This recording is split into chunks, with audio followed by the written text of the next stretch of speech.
Oi, turma, do livro Francisco de Assis, João Nunes Maia, Miramês, no segundo capítulo, Uma Cidade Diferente.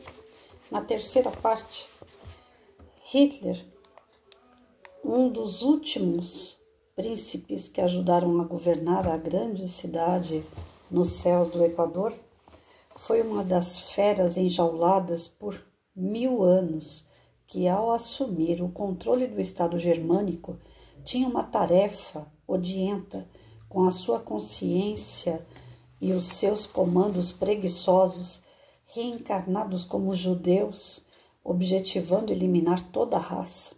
Entretanto, pôde somente atingir aqueles que, na contabilidade divina, tinham registradas dívidas remontadas. Ele, prepotente em demasia, e os outros, auto-hipnotizados, dizendo-se seres superiores, ainda desconheciam que eram a escória do mundo, que os milênios e a dor transmutariam em pedras preciosas. Todo o joio torna-se trigo pela força do progresso. Os comandados do Führer eram em torno de 500 milhões que se dividiam entre os dois planos da existência, lutando e ouvindo a antiga voz do pastor negro e obedecendo à risca o comando, sem darem valor à própria vida. E ele, como símbolo, traz a grande cruz aberta nas hastes,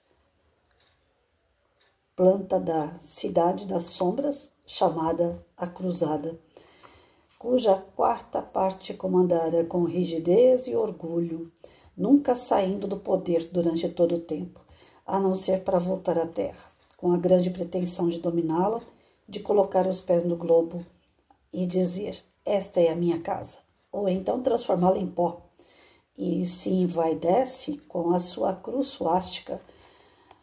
Ao olhá-la, pareciam aumentar-lhe o poder e a coragem. Falanges e mais falanges de espíritos estavam sob suas ordens, pois logo se afinizaram com o seu modo de ser. Desta forma, teve início a guerra de 1939 a 1945, com suas calamitosas consequências. Então, nesse trecho aqui, ele coloca a questão do Hitler como sendo a quarta cruz, né?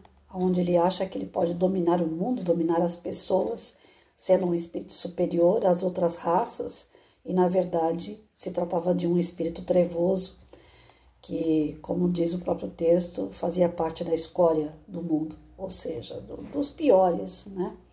De todos os espíritos que nós encontramos aqui durante a história. Ele era aquele mais endurecido, mais enraivecido, cheio de ódio, de vingança, desejo de causar o caos alheio, né? E com isso se achar o todo-poderoso, o dono do mundo. Gente, aonde tem implantado o orgulho e o egoísmo exacerbado, existe o extremismo do ódio, do rancor, da mágoa e, consequentemente, da dor. Cabe a cada um de nós pegarmos esses tipos de exemplo e tomar muito cuidado para não deixar esse tipo de sentimento penetrar no nosso coração. Jesus sempre combateu o orgulho e o egoísmo. Ele sempre disse que esse daí são os dois sentimentos que geram outros tantos, que nos causam tanto sofrimento, principalmente nessa questão reencarnatória. Cada vez que a gente age com orgulho e com egoísmo, nós estamos trancafiando o nosso espírito em situações dolorosas, sejam do presente ou principalmente do futuro. Nós vamos colher frutos muito amargos se a gente plantar essas sementinhas de orgulho e de egoísmo.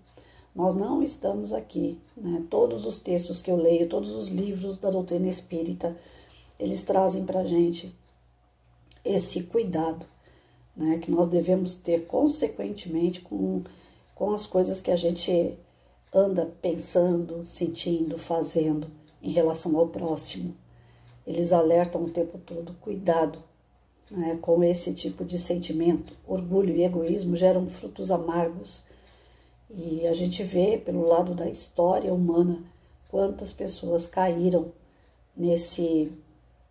nessa cilada, né, do orgulho e do egoísmo, se achando o máximo, prepotente, e tendo finais assim terríveis.